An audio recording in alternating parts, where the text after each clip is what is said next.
Mga ka-business, isa mapagpalang hapon sa ating lahat mga ka-business naming minamahal. So nandito tayo ngayon sa Subic Market mga ka-business. Subic Market. Stopover lang muna kasi na malingkis la si ate mga ka-business. Ang napapansin ko rito, ito po mga ka-business. Ayan. Ilog ito eh. Tapos kumukonekta siya sa dagat mga ka-business. So sa nakikita ko rito, ayan, nakikita nyo rin naman po siguro mga kapatid, ano, ang daming mga bangka, no? So, ibang size ng bangka, may mga malalaki, may maliliit. Yan po, yun pong pinakadaungan na doon, no?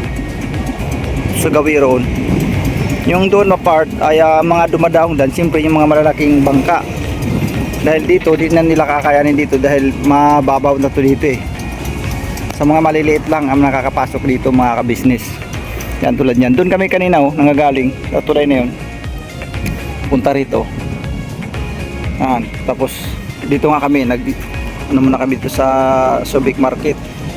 So sa gilid pala ito ng dagat yung palengke na ito mga ka-business. Kasi ano, kita naman natin dito eh.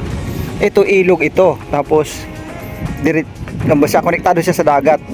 So doon na part napapansin natin may mga bata pa doon nga natatawid nila, ibig sabihin mababaw, ibig sabihin low tide ngayon. Ayan po mga kabisnes, ayan mga bata na yun, nagsitawiran ayan. So mababaw pa siya ngayon, mababaw pa siya ngayon.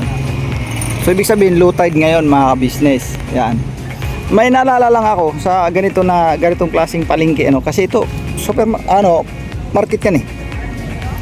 Tapos dagat na. Ang naalala ko dito mga ka-business, sa lugar ng mama ko, mga ka-business naming minamahal. Doon sa lugar kasi ng mama ko, ang kanilang palengke din doon ay nasa tabi rin ng dagat.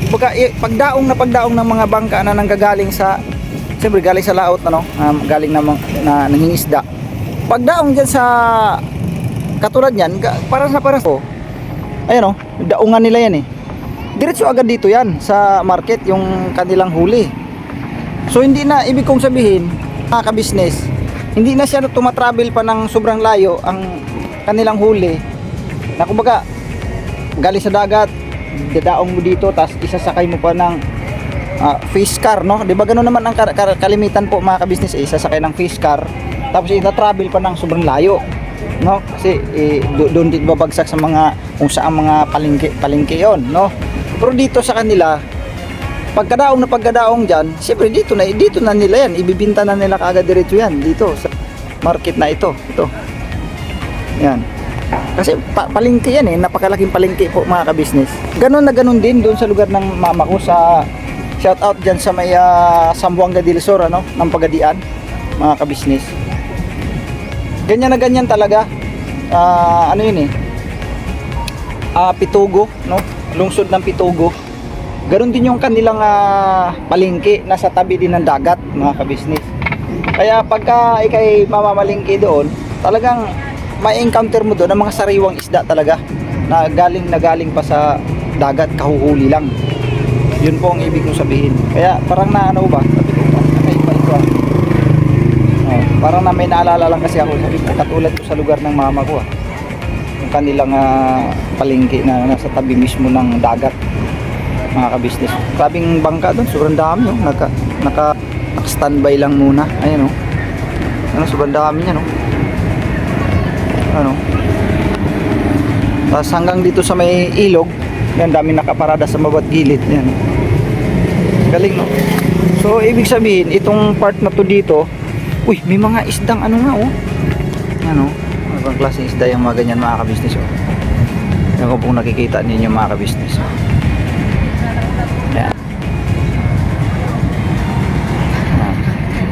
Yung alam anong klase mahabang uso parang kuan yan yung anong tawag ba nito, flying fish.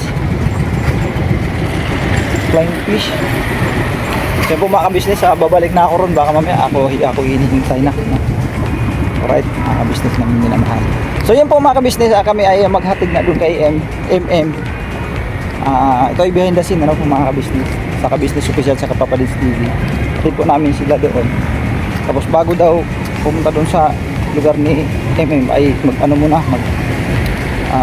muna kami ng ilog mga kabisnes. Right? Babalikan po namin kayo mga kabisnes ng ilog. Ito mga kabisnes, napapansin natin may malaki silang terminal no, yung mga tricycle. Yung sobrang lawak mga kabisnes oh. Sobrang lawak talaga oh, yun oh.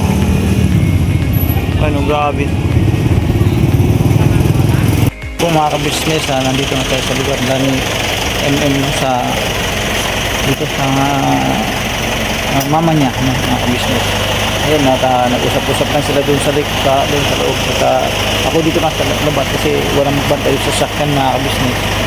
So yun, nakarating na kami dito after nung dumaan, may dinaanan pa kasi kami ilog doon at ano lang malilibang lang no? Malilibang lang dahil nakakamiss din kasi yung mga ganong tagpo na ganun sa ilog ba. Masarap kasi pagka ganun. Doon nagsaing muna kami doon. Tapos ayun, pagkatapos ng diretso na kami rito. So yun po mga kabisnes, yun lang po yung ganap dito sa pagkataong ito mga kabisnes. Nandun sila sa loob na usap-usap. Doon sa may loob ng bakod mga kabisnes. Alright.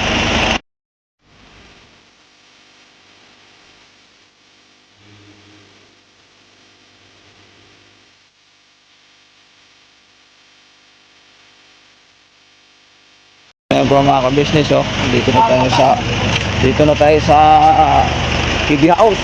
Ito mga ka-business. Mula doon sa paghatid natin kay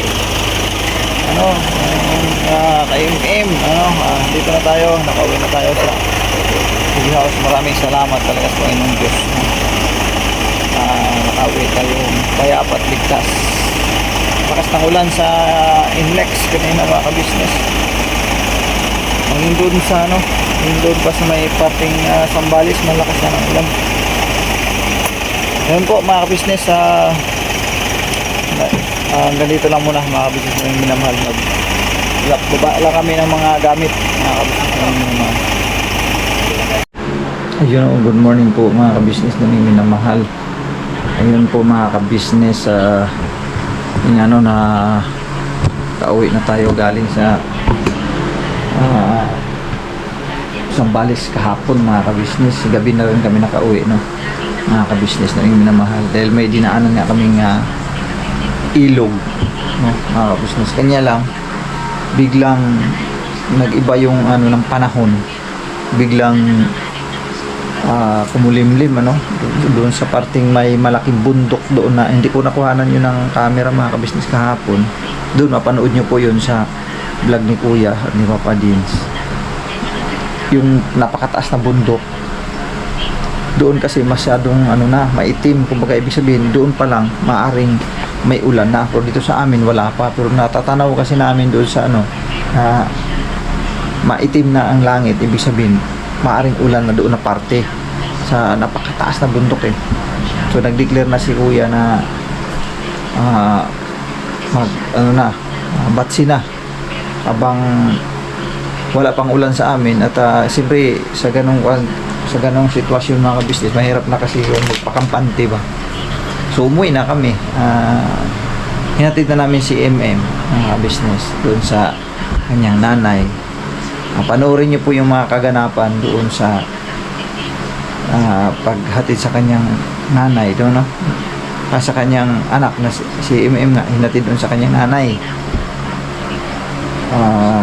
So yun, pag uwi mga ka-business ay gabi na kami pauwi. Salamat at kaya pa kami nakarating dito sa Caloocan mula Sambales mga ka-business. So yun, ito tapos ko lang mag-church mga ka-business. Si Mingay tulog pa, yan, tulog pa yung mag-inayo hindi ko na pwedeng kamerahan yan kasi buyang-yang. Tapos kagabi nadatnan ko sila dito mga ka-business, sila ni Makmak. Ang daming nilapahan ni Makmak sa tinulungan niya si mama niya ito mga ka-business. Ito pa yun yung mga yan, isasampay na lang yan, isasampay na lang yan so ito ang dami, sobrang dami yan mga ka-business. Tapos dito meron pa ito, isasalang pa to, hindi na natapos kasi walang hanger. Yan, ito parang pinagbukod-bukod na ni Makmak eh. Nadatnan ko siya kagabi dito eh, hindi ito ginagawa niya. Sabi ko, ba't ang dami Mak, ano ba to? Nilabahan na, sabi niya lalaban pa lang yan pa. Ay, ayos siya, nadatnan ko kagabi dito. Tapos mama niya ay tulog na, nagising na lang nung dumating ako mga kabisnes. Sabi ko, ayos yan Mak. At siya ang buwibira, siya naglalaba. Mga kabisnes na minamahal. So yun lang mga ganap. Tulog pa sila. Yan. Hindi na natin pwedeng kuhaan ng camera. Yan sila. Makmax din. Si Asyo at saka si Kia mga kabisnes ay pumasok na. So hindi ko sila naihatid kasi nga nagcha-charge ako mga kabisnes. Hindi ko na naihatid kasi kasama ko nag-charge ngayon. Ako at saka si Dudong. Tapos yun sila si Ate. Sila si Budang. Si Boss K. Saka si Boss Dave. Yan.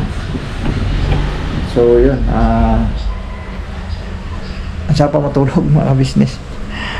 Medyo ano pa, antok-antok pa ako mga business na may minamahal.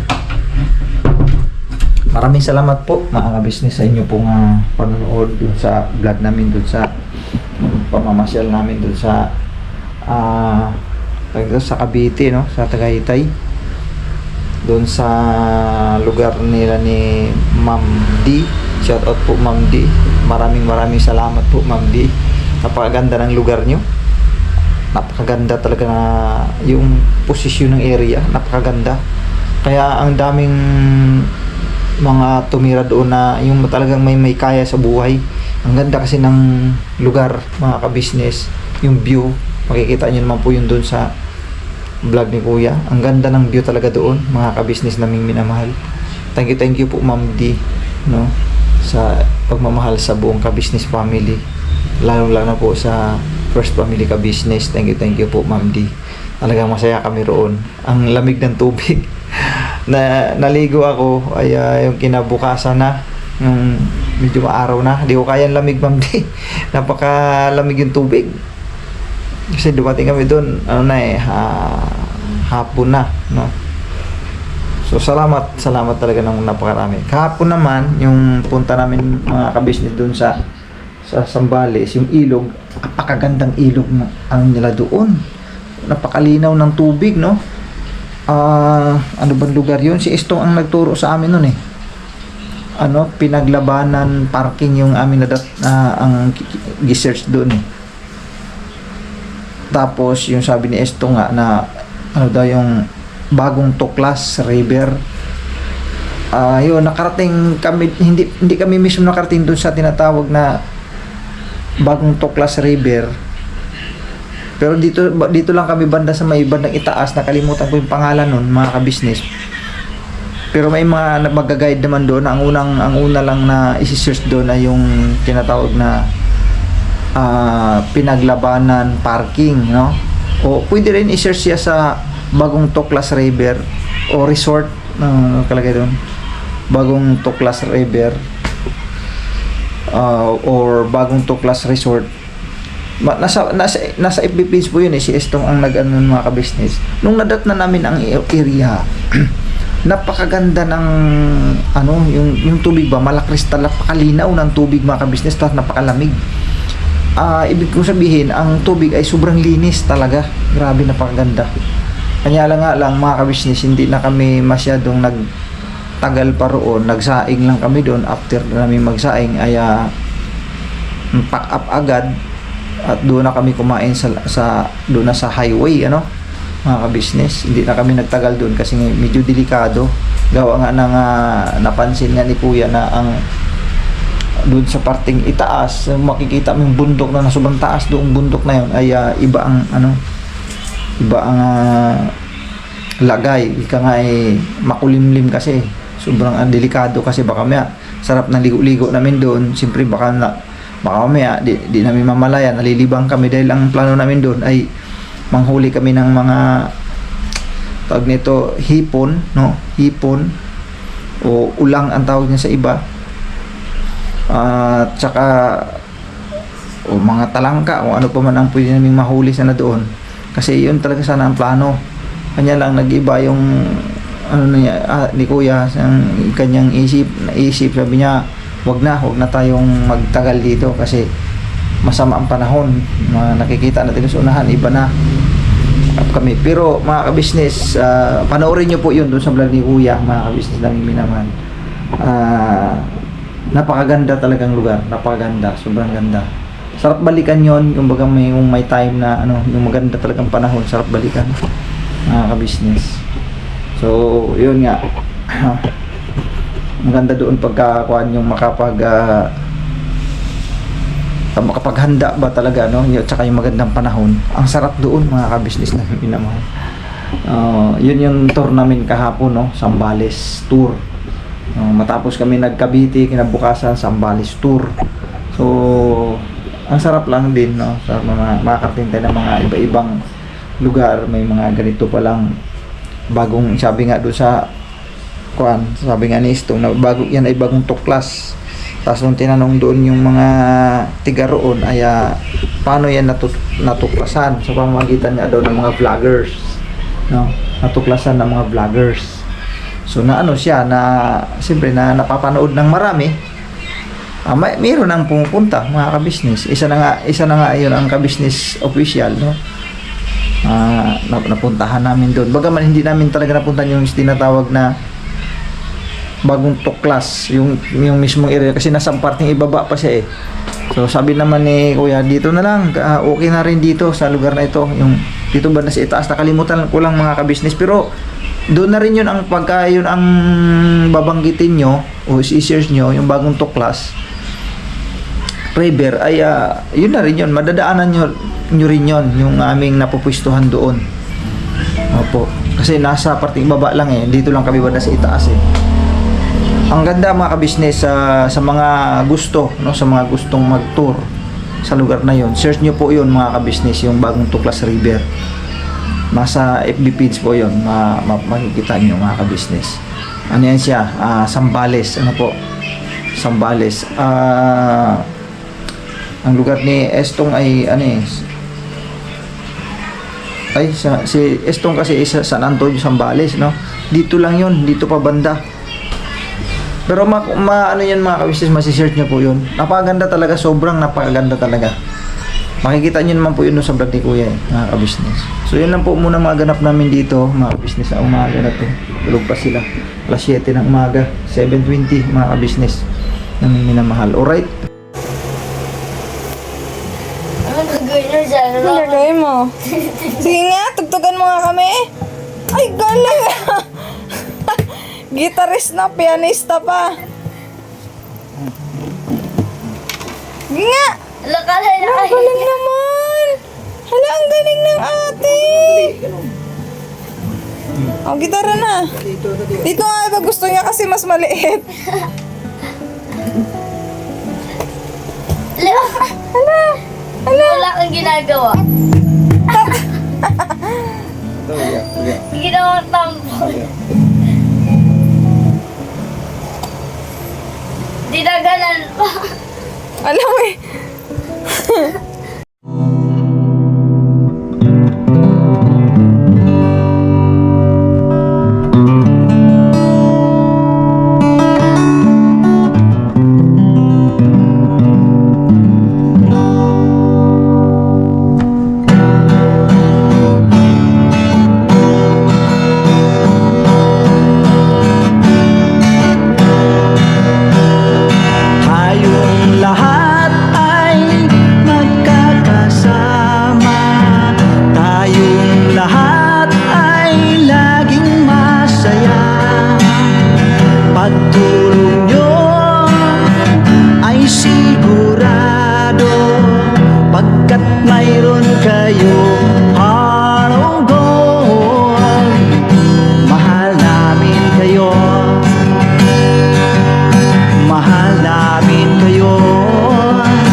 isang panig nitong mundo, pagkat mayroon kayong heart of gold.